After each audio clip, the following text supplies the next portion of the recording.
사람과 인사하시겠습니다. 잘 나오셨습니다.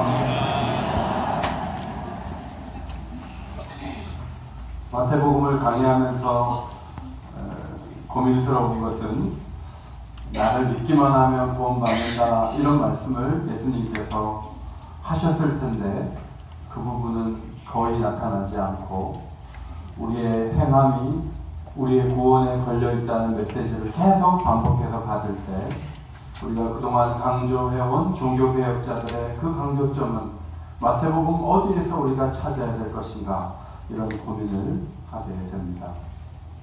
마태복음 25장에 세 가지 비유가 있는데 열처녀 비유를 보면 들러리로 동원된 10명의 처녀 가운데 5명의 슬기로운 처녀만이 신랑과 함께 혼인잔치에 들어갈 수 있었는데 그렇게 할 수 있었던 것은 기름을 미리 준비했기 때문이라는 것이죠. 두 번째 비유는 5달란트, 2달란트, 1달란트를 맡겼는데 땅에 파묻은 사람은 바깥 어두운데 쫓겨나서 슬피 울며 이를 갈게 되고 달란트를 남긴 사람들은 칭찬과 함께 더 좋은 기회를 얻게 된다는 메시지. 세 번째는 가난한 자를 섬기는 것은 곧 예수 그리스도를 섬기는 것이고 가난한 자를 함부로 한 자들은 영벌에 처해진다는 메시지를 우리는 받게 됩니다. 이것이 어느 신학자가 정리한 교리가 아니라 예수 그리스도의 친히 하신 육성으로 전달되는 아주 소중한 말씀으로 우리에게 주어져 있습니다. 그래서 이 신칭의 복음, 믿음으로 구원받는다는 은혜로 구원받는다는 이 사실을 강조한 우리에게는 적지 않게 25장 말씀은 혼동을 주는 것이 사실입니다. 제가 어제 어떤 책을 보니까 이렇게 써 있어요. 개혁주의 신앙노선에 있는 이들에게 이 비유는 골칫덩이이고 복음을 사회적 행위로 전락시킨 이들은 이 비유를 누구보다 좋아한다. 믿음으로 구원받는데 가난한 자들에 대해서 어떻게 한 것에 따라서 영생이나 영벌에 처해질 수 있는 그런 그리스도의 강조점을 우리는 어떻게 소화를 해야 하겠습니까? 그러나 가만히 보면 우리조차도 주님의 긍휼의 대상이었고 긍휼의 대상이 된 다음에는 가난한 사람들을 긍휼의 대상으로 바라보고 도와주는 것이 마땅함에도 불구하고 우리는 핵심적인 유익만 빼먹은 채 가난한 사람에게 함부로 하는 것이 무슨 큰 수냐, 큰 문제냐 이런 희한한 이율배반적인 생각을 품어온 것이 사실인데 오늘 이 말씀은 그것을 교정해 준다고 봅니다. 첫째로 가난한 자에게 예수 그리스도께 하라고 하신 말씀을 예수 그리스도께 하듯 하라는 말씀을 볼 수가 있는데 읽지 않았지만 31절에 우리 31절, 32절을 성경 보시고 같이 한번 읽겠습니다. 31절, 32절, 25장 31절, 32절 시작. 인자가 자기 영광으로 모든 천사와 함께 올 때 자기 영광의 보좌에 앉으리 모든 민족을 그 앞에 모으고 각각 구분하기를 목자가 양과 염소를 구분하는 것 같이 하여. 양이 너무 엉기니까 염소를 이렇게 같이 풀어놓고 너무 섞이지 않도록 하지만 잠자리 들 때는 염소는 염소대로 양은 양대로 목자가 이렇게 구분을 하는데 모든 민족의 사람들을 모으고 우리가 아는 상식으로는 예수를 믿는 자는 오른쪽, 예수를 안 믿는 자 오른쪽, 왼쪽 이렇게 구분할 것 같은데 그렇게 구분하지 않는다는 거죠. 인자이신 예수님께서 가난한 자들을 잘 대우한 사람들에게 내 아버지께 복받을 자들이여 나와 창세로부터 너희에게 예비된 나라를 상속하라 이렇게 말씀하시면서 내가 줄일 때 너희가 먹을 것을 주었고 목마를 때 마시게 하였고 나그네 되었을 때 영접하였다. 깜짝 놀라면서 우리는 주님한테 그렇게 한 적이 없는데요. 무슨 말씀이세요? 그러니까 주님이 대답하시죠. 내가 진실로 너희에게 이르노니 너희가 여기 있는 내 형제 중에 지극히 작은 자 하나에게 한 것이 곧 내게 한 것이니라. 그렇게 말씀하시고 왼편에 있는 자들에게는 저주를 받은 자들아 나를 떠나 마귀와 그 사자들을 위하여 예비된 영원한 불에 들어가라. 내가 줄일 때 먹을 것을 주지 아니하였고 목마를 때 마실 것을 주지 아니하였고 아니하였고 나그네 되었을 때 영접하지 아니하였고 헐벗을 때 옷 입히지 아니하였고 병들었을 때와 옥에 갇혔을 때 돌보지 아니하였느니라. 그러니까 왼쪽에 있는 염소 같은 사람들이 아니 우리가 언제 그랬습니까? 주님이 언제 우리 앞에 있었는데요? 그러는 거죠. 그러니까 주님이 대답하셨어요. 이 지극히 작은 자 하나에게 아니한 것이 곧 내게 하지 아니한 것이니라. 예수님의 초림 때 예수님을 못 알아봤어요. 그렇게 인간으로 오실지 몰랐거든요. 메시아가 그런 식으로 오실 것을 몰랐는데 초림과 재림 사이에서도 사람들은 그리스도를 알아보지 못합니다. 가난하고 어려운 이들에게 행한 것이 그리스도를 대한 것과 같다는 이 중대한 진리를 모르기 때문에 따라서 주일마다 모여서 찬송 부르고 예배드리고 충분히 하나님 앞에 인정받을 것이라고 생각하다가는 큰일 나겠다. 자신과 동일시하신 이 가난한 자들을 돌보는 일에 실패했다가는 큰 책망을 받을 뿐만 아니라 어쩌면 영벌에 처해질 수도 있다 하는 말씀을 25장에서 발견하게 됩니다. 우리는 높은 자리에 관심이 많고 가난한 사람들, 약한 사람들을 함부로 하는 경향이 있는데 예수님 시대의 서기관들이 그렇게 했다고 주님이 지적하셨습니다. 마가복음 12장 말씀을 앞에 보시고 같이 읽겠습니다. 시작. 회당의 높은 자리와 잔치의 윗자리를 원하는 서기관들을 삼가라. 그들은 과부의 가산을 삼키며 외식으로 길게 기도하는 자니 그 받는 판결이 더욱 중하리라. 윗자리를 좋아하는데 혼자 된 남편 없는 여자들의 재산을 삼킨다고 했습니다. 그리고 기도는 굉장히 길게 하는데 이들이 받는 판결이 중하다. 이따금 우리도 가난한 이들을 돌보고 도와주는 것을 짐처럼 여길 때가 있습니다. 100만 원이 있는데 남을 50만 원 도와주면 내 주머니에 50만 원밖에 안 남으니까 가난한 자들을 돕는 것이 내 재산의 손실을 가져오는 것이다. 이렇게 생각하는 경향이 있지만 우리 주님은 가난한 자들에게 대할 때 나한테 해주는 것처럼 생각해라. 나한테 해주는 것처럼 생각해라. 아이들에게 필요한 돈을 이렇게 줄 때 아깝지 않잖아요. 부모님께 드릴 수가 있잖아요. 그러면 가난한 사람에게 줄 때 내가 예수님께 한다고 생각하고 줘야지. 이런 마음으로 베풀라. 이렇게 말씀을 하셨습니다. 그러면 우린 늘 재산의 손해를 보고 어려워지게 되는가? 그렇지 않다는 것입니다.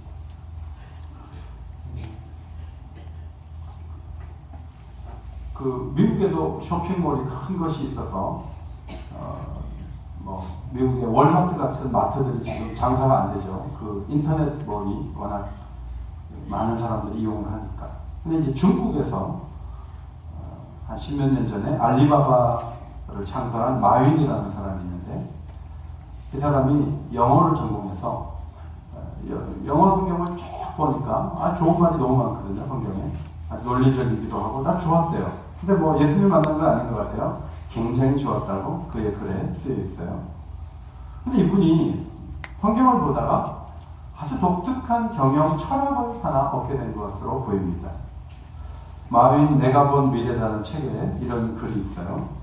연해지역 개방된 도시에 버스 한 대에 21명이 타고 있다고 합시다. 20명은 판매원이고 한 명은 오위안을 가진 소비자입니다. 오위안은 우리나라 돈으로 900원 정도 돼요.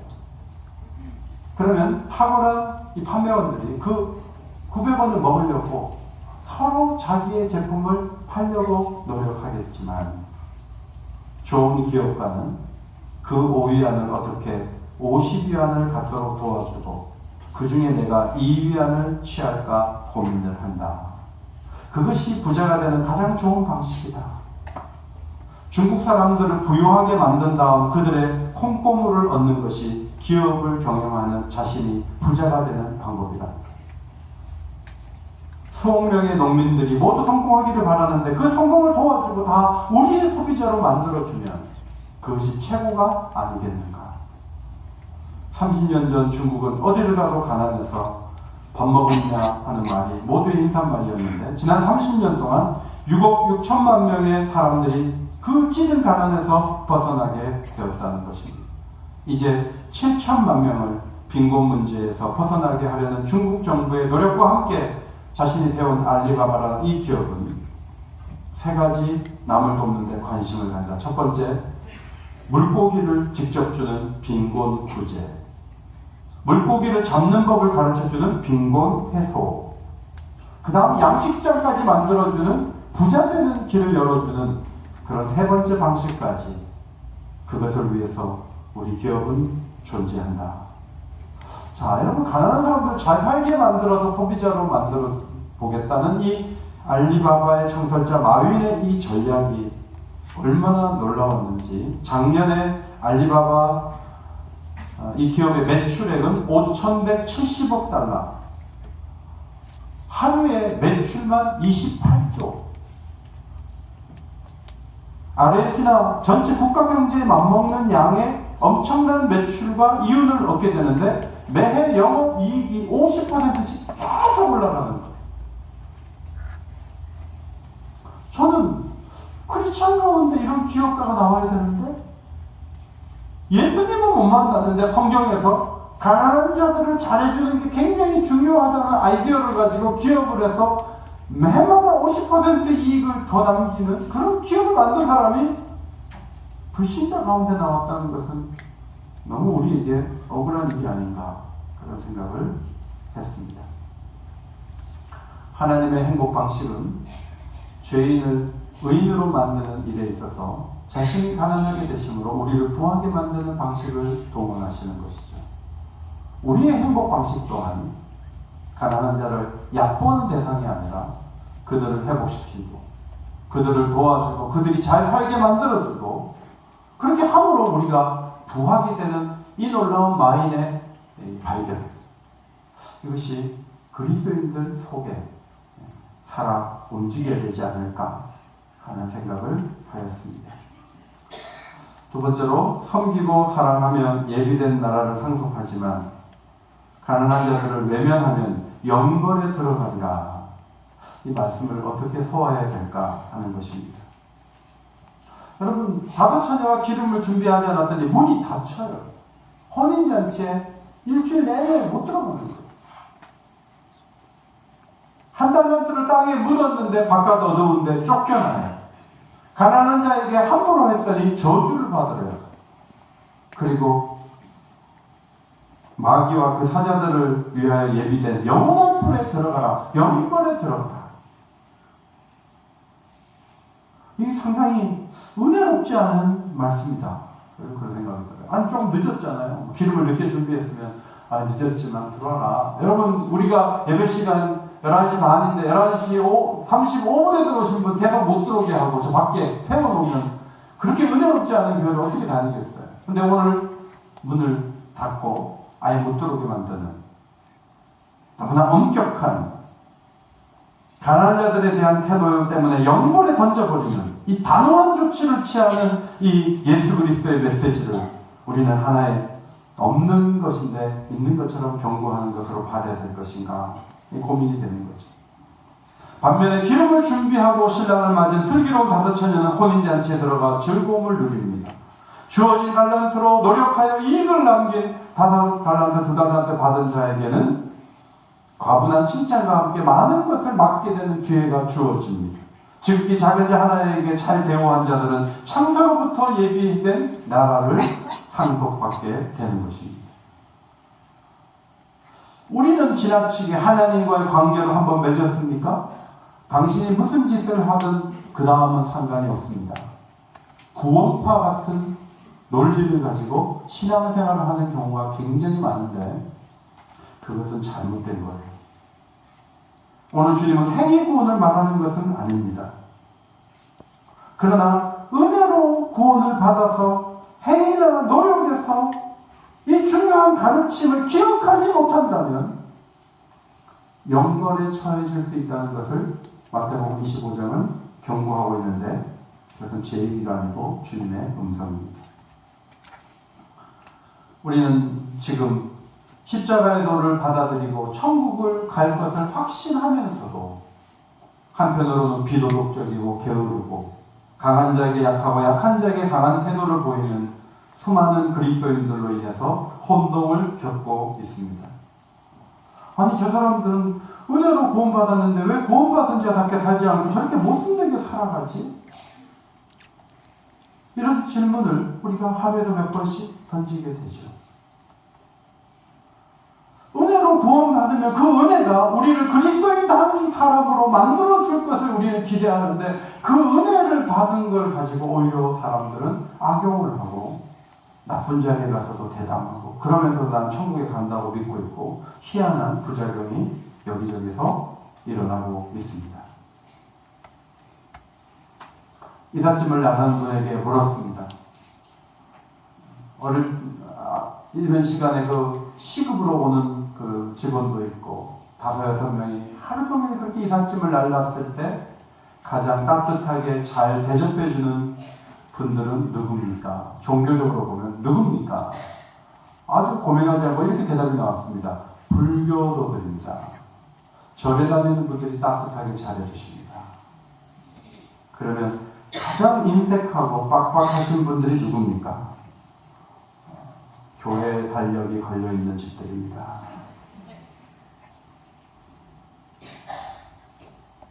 자, 여러분, 하나님이 우리를 구원하셨을 때 이런 결과물을 보려고 구원하셨겠습니까? 이것은 우리의 강조한 교리가 잘못 적용된 것을 보여주는 현장의 이야기라고 저는 생각해요. 예수님은 그러한 태도를 25장을 통해서 말하고 있습니다. 긴장하지 않고 성령으로 충만하여 기름 준비하지 않고 예수님의 재림을 맞는 자들은 문 안에 못 들어간다. 우리에게 주신 은사를 가지고 하나님 나라를 위해 쓰지 않고 땅에 묻은 사람처럼 그냥 세상에만 나가서 땀을 흘리고 사는 경우에 그들은 바깥 어두운 데 쫓겨나 슬피우며 이를 갈게 될 것이다. 가난한 자들을 함부로 대하고 그들의 필요를 외면하고 살아가는 자들은 저주를 받고 마귀와 그 사자들을 위하여 예비된 영원한 불에 들어가게 될 것이다. 마태복음 25장을 숨기지 말아야 돼요. 오늘날 교회는 이 마태복음 25장이 준엄한 예수님의 구원의 기준이 된다는 사실을 가르쳐야 돼요. 불교도들이 잘하는 이유는요, 이 세상에 업을 많이 쌓아서 내세에 잘되게 하려고 하는 의식 때문에 그래요. 그럼 우리는 그보다도 못한 사람들로 분류되는 것은 정상적이지 않은 거예요. 여러분, 이웃을 사랑하되 목숨을 걸고 사랑하시기를 바랍니다. 신앙을 걸고 사랑하시기를 바랍니다. 따뜻하게 하셔야 돼요.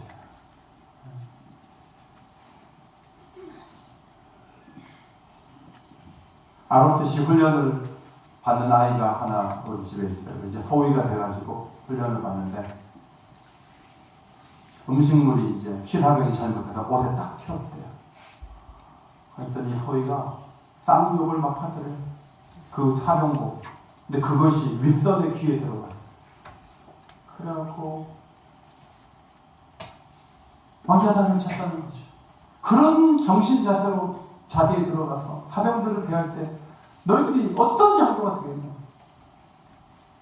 막 여단을 쳤다는 거죠. 성도 여러분, 사진을 보시면 자동차 아닌데 500만 원 세일한다고 그래서 차를 사는데 미안하지만 핸들이 없다. 핸들 빼고 500만 원 싸게 해줄게요. 사겠어요? 안 사겠어요? 자, 절반 값에 살 수 있는 새 차가 있는데 그 다음 사진 이거를 절반 값에 주겠다. 바퀴가 없어. 아무것도 없어. 틀만 있어. 근데 절반 값이야. 일단 싸게 살 수 있으니까 이걸 사겠어요? 하나님이 우리에게 구원의 선물을 주실 때 예수 그리스도를 믿기는 하지만 가난한 자에게 함부로 대하고 예수님의 재림을 깨워 준비도 하지 않고 자기의 주신 은사를 땅에 파묻고 그렇게 하면서도 눈 떠보니까 천국이다. 그런 일은 없을 것이다. 그런 식으로 구원을 주지도 않는다. 이것이 하나님이 주시는 메시지예요. 뭐가 잘못됐어요? 정신을 바짝 차리고 하나님 나라를 위해 움직이지 않으면 무슨 결과가 우리에게 올지 모르는데 마음에 방심하고 뭐 한 번 받은 구원 취소되지 않으니까 기도해야 한다고? 하라 그래. 난 안 나가. 가난한 자 구제해? 하라 그래. 나는 내가 쓰기도 다 모자라. 여러분 그런 방식으로 살면서 하나님 나라에서 영원한 영생을 누리겠다. 욕심입니다. 그것은 주님이 그렇게 허락하지 않는 거예요. 법을 잘 아는 분들을 고용을 해가지고 절세를 하기 위해서 기업들은 어마어마한 연봉을 주고 절세할 수 있는 그 길을 찾아주는 법 전문가들을 영입을 해요. 근데 아무리 돈을 많이 줘도 절세하는 양이 크기 때문에 법망을 따라서 가장 적게 낼 수 있는 길을 찾아주는 사람을 월급을 주는 거죠. 그렇게 해가지고 절세를 하기도 하고 어떨 때는 위법적인 요소도 법의 그 빈틈을 찾아가지고 위법을 계속 행하는 길을 찾아가는 사람들이 이 시대에 있어요. 그래서 법이 현실을 뒤따라오죠. 법이 앞서가는 경우가 거의 드물어요. 그런데 하나님의 법은 빈틈이 없어요. 우리가 좋은 것 빼먹고 우리의 이중적이고 애매모호한 그런 부분들을 아무 문제 삼지 않고 그대로 살아가는데도 터치도 못하시는 그런 법을 하나님은 가동하지 않는다는 거예요. 하나님은 우리 모든 부분들을 달아보실 것이고 자신의 기준을 따라 판단하실 것이다. 이것이 십자가를 앞두고 준엄한 말씀으로 주신 기한 25장 말씀이에요. 야고보 선생도 만일 형제나 자매가 헐벗고 일용할 양식이 없는데 너희 중에 누구든지 그에게 이르되 평안히 가라 덥게 하라 배부르게 하라 하며 그 몸에 쓸 것을 주지 아니하면 무슨 유익이 있으리요. 이와 같이 행함이 없는 믿음은 그 자체가 죽은 것이라. 여기 믿음은 하나님을 향한 믿음이에요. 근데 그 사람이 하나님을 향한 믿음이 있는데 사람들이 어렵고 힘들다고 할 때 말로만 배부르게 하라 덥게 하라 평안히 가라 이렇게 하면서 자기는 아무 일도 하지 않아요. 미안하지만 그 믿음은 죽은 믿음으로서 하나님께 인정받을 수 없다. 그 앞에 2장 14절 앞에 보시고 2장 14절 읽겠습니다. 시작. 내 형제들아 만일 사람의 믿음이 있노라 하고 행함이 없으면 무슨 유익이 있으리요. 그 믿음이 눈이 자기를 구원하겠느냐? 구원하지 못한다는 거예요. 행함이 없는 믿음은 구원에 이르지 못한다. 저는 이 말씀을 준비하면서 빌립보서 2장 12절 말씀이 떠올랐어요. 구원 받았으니까 마음 놓고 있고 기본적인 것도 안 해도 괜찮고 누가 허락했습니까? 너희가 나 있을 때뿐 아니라 더욱 지금 나 없을 때에도. 그 다음 같이 읽겠습니다. 항상 복종하여 두렵고 떨림으로 너희 구원을 이루라. 지금 읽는 그 음성의 음색이 굉장히 심각한 것 같아요. 다시 한번 큰 소리로 아래줄 읽겠습니다. 시작. 항상 복종하여 두렵고 떨림으로 너희 구원을 이루라. 세 번째, 예수의 장례를 위한 더 큰 헌신의 가치를 발견하게 되는데 가난한 자에 대한 얘기가 26장에도 이어지고 있습니다. 예수님께서 나병 환자 시몬의 집에 계실 때 한 여자가 예수님을 찾아와서 식사하는 예수님 머리부터 옥합을 깨뜨려서 향유를 쫙 부어서 예수님이 이 기름이 쫙 내려가면서 집안에 그냥 향유 냄새로 가득할 때 제자들이 너무 고맙다 이렇게 생각하기보다는 분개하면서 말했죠. 이것을 비싼 값에 팔아 가난한 자들에게 줄 수 있었겠도다. 예수님이 그 얘기를 듣고 그렇게 말이다. 저 여자 깨뜨리기 전에 마치 그거 팔면 수백만 원인데 10,000원씩만 주면 수백 명에게 줄 수 있는 돈인데 여자가 그 일을 함으로 돈을 허비했구나. 이렇게 대답하지 않으시고 그가 내게 좋은 일을 하였느니라. 가난한 자들은 항상 너희와 함께 있겠지만 나는 항상 함께 있지 아니하니라. 이 여자가 내 몸에 이 향유를 부은 것은 내 장례를 위한 것이니라. 이렇게 말씀하셨어요. 25장에서는 지극히 작은 자 하나를 도우라고 말씀을 하셔놓고는 정작 수백만 원 되는 향유를 부었을 때는 여인이 잘했다는 거예요. 진실로 너희에게 이르노니 온 천하에 어디서든지 이 복음이 전파되는 곳에 이 여자가 행한 일도 말하여 그를 기억하리라. 이런 명예를 보장해 주셨습니다. 성도 여러분, 예수님은 이 부분에서 자신이 영광을 받으실 하나님의 아들이라는 사실을 전하면서 내가 지금 금방 구제에 대한 굉장히 중요한 얘기를 했지만 구제보다 더 위대하고 가치 있는 일이 있다. 그것은 내가 죽는 것이다. 지극히 작은 자 하나를 도우라고 했지만 내가 지극히 작은 자 하나가 되는 이 사건 앞에서 여자는 내 장례를 예비하였다. 이렇게 평가하셨습니다. 교회에 가끔 구제의 관점에서만 말씀하시는 분들이 계세요. 성가대를 다 없애고 구제금으로 나눠주면 많이 나눠줄 수 있겠죠. 담임 목사도 아예 없애서 구제금으로 다 해가지고 베풀면은 대순진리회보다 우리가 더 많이 할 수 있을 것 같습니다. 그러나 교회 역사를 보시면 하나님께 집중하고 하나님을 높이는 것을 가치 있게 여기는 역사적 흐름이 있어왔고 우리는 그 흐름을 존중하고 있는 것이죠. 예수님은 가장 중요한 십자가 사건을 앞두고 여인의 이 향유를 붓는 사건을 자신의 장례를 위한 헌신이다라고 말씀을 해주신 것입니다. 여인은 하나님이 그냥 이끄셔서 이렇게 했겠죠. 그 수백만 원짜리 이게 혼수품이거든요. 이걸 깨뜨려가지고 주님께 한순간에 다 드려버렸어요. 근데 주님은 내 죽음을 위한 나를 격려하는 나를 위로하는 그런 귀한 일을 했기 때문에 복음이 전달되는 곳에는 이 여자가 행한 일이 전달될 것이다. 그렇게 말씀해 주셨습니다.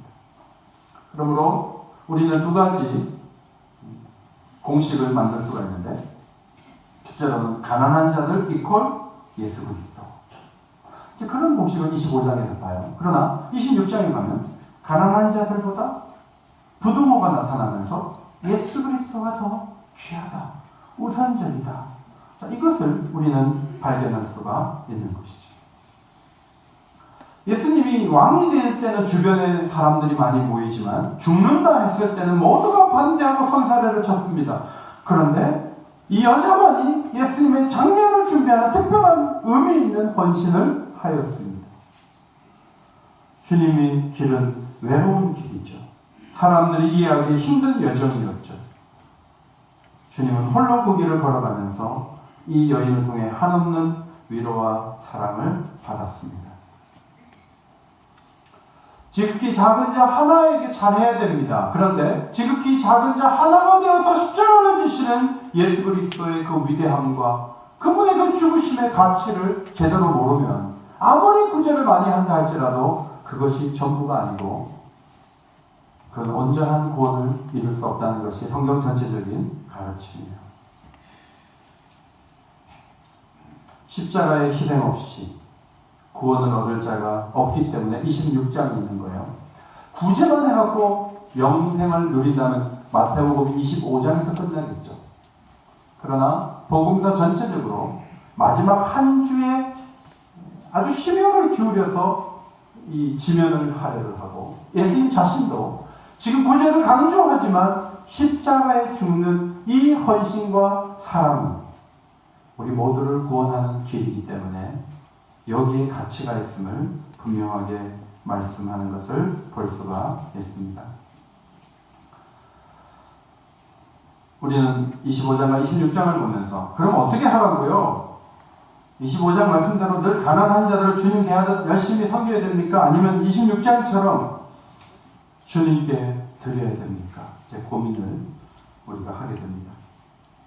근데 사도행전 4장에 보면은 이것을 하나로 묶어놓는 위대한 말씀을 발견하게 되는데, 사도행전 4장 32절 말씀입니다. 사도행전 4장 32절, 그리고 34절, 35절 있습니다. 자, 32절을 위층에 계신 분들이 한번 큰 소리로 읽어주시고, 아래층에 계신 분들은 34절, 35절을 큰 소리로 읽어주시면 감사하겠습니다. 위층에 32절 읽겠습니다. 시작!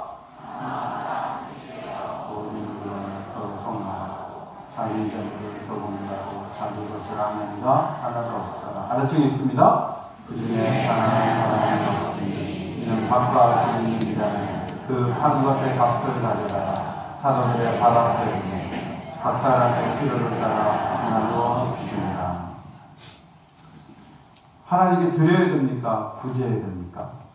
양자택일의 문제에서 고민하는 우리에게 사도행전 4장 말씀은 교회의 드림으로 교회가 구제를 실천하는 중심에 서게 함으로 구제하라. 하나님 앞에 드림으로 영광을 올려드리고 교회는 구제 중심에 서서 많은 이들을 돕는, 실천하는 공동체를 이루하는 놀라운 답을 우리에게 주고 있습니다. 여러분 자신이 구제에 너무 중심에 서지 마시고 교회를 통해서 많은 사람들을 돕고 섬기는 데 힘을 기울이면 그것이 주님께 영광이 될 수 있다는 것이죠. 성도 여러분, 가치라고 하는 것은 우리가 정하는 게 아니에요. 주님이 가치 있다고 정해놓은 그것이 가치가 있는 거예요. 주님을 섬기고 교회를 섬기고 하나님께 예배하는 것 가치가 있어요. 또 이웃 가난하고 어려운 사람을 돕는 것 가치가 있어요. 이것을 잘 이루어 나갈 수 있도록 하기 위해서 주님께서 교회를 세우셨고, 교회는 복음 전파와 구제를 동시에 감당하는 이 시대의 위대한 유일한 기관으로 서 있는 것이죠.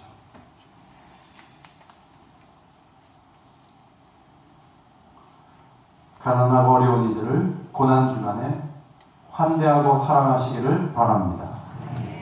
오늘 교회는 택시를 다 타고 오라 그래서 택시 타고 왔을 때 교회에서 선물을 준비해서 기사 아저씨들에게 수고하신다고 하고 선물 보따리를 하나로 안기는 거예요. 그래서 그날은 모든 오님교회 오는 막 그 성도들이 전부 그냥 선물을 받아감으로 사랑을 실천하고, 택배가 오면 택배 아저씨 그냥 돌려보내지 말고 우리의 사랑을 실천하고, 주변에 어렵고 힘든 사람들이 있습니까?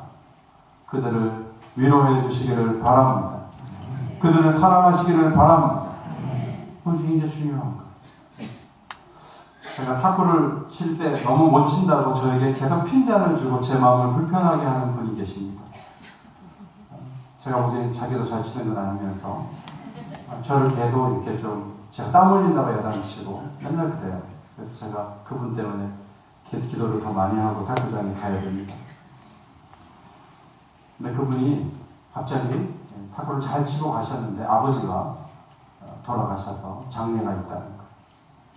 우리 집에서 가까운 곳에 장례식장이 있었어요. 근데 저희가 최근에 장례가 너무 많아가지고 제가 입관식도 참 많이 갔는데 이 지역 주민의 장례까지 가야 되나 고민이 되는 거예요. 그래서 가자 갔어요. 아내하고 같이 갔는데 그분이 눈물을 얼마나 흘리면서 어머니에게 우리 같은 동에 사는 우리 교회 우리 목사님이시라 목사님이라 하면서 저를 이렇게 안내 주시고 인사를 하시고 위로를 하고 왔어요. 어제 저녁에 띵동 하는 거예요. 문을 열어보니까 그분이 오셔가지고 위로해 주셔서 너무 감사하다. 저도 그렇게 못했는데 롯데백화점에서 선물 세트를 사오셨어요. 그래가지고 인사를 하시는데 90도가 아니고 120도. 그래서 제 마음에 무슨 생각이 들었냐면 꼭 물질이 아닌가 할지라도 위로가 필요할 때 한번 가주는 것. 예수를 안 믿는 사람이라 할지라도 우리가 사랑해주고 한번 만나주고 그렇게 할 때 상대방은 이렇게 감사하구나. 교회 안에만 바라보고 교회 안에 조직 속에서만 움직여서는 안 되겠구나. 그런 생각을 어제도 다시 한번 하게 되었습니다. 성도 여러분, 어렵고 힘든 분들이 계십니까? 그들을 위하다가 여러분이 살아나게 될 줄 믿습니다. 그런 관점으로 봐요. 장애인들이 많이 오셔서 교회가 재정이 어려울 텐데 하고 기도하시는 장애인 집사님이 계셨어요. 저는 그렇게 생각을 못하고 있었는데 그 말씀을 들으니까 일리가 있죠. 장애인들이 많아지면 우리가 돕고 또 경제적으로 섬겨야 되니까. 그런데 하나님께서 장애인들이 오면서 우리 교회가 더 복을 받게 해주시는 거예요. 더 큰 사랑을 누리게 해주시는 거예요. 하나님이 살아계신 줄 믿습니다.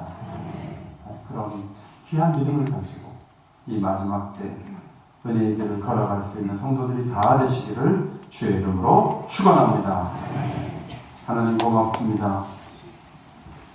긍휼과 자비로 저희를 구원하신 주님, 우리도 긍휼과 자비로 가난한 자들을 대하라고 말씀하셨는데 우리는 그것이 영벌에 처하고 영생에 들어갈 정도로 중요한 문제이냐고 묻곤 합니다. 하나님, 지구상의 3분의 2에 해당되는 사람들은 배고픈 상태에서 잠자리에 든다고 하는데 우리 주변에 외롭고 힘든 사람들, 가난한 사람들을 우리 교회가 더 잘 섬기는 공동체를 이루게 하시고 그래서 칭찬받고 부요한 은혜의 길을 걸어가는 행복자들이 다 되게 하여 주옵소서. 간구하오며 예수님의 이름으로 기도하옵나이다. 아멘.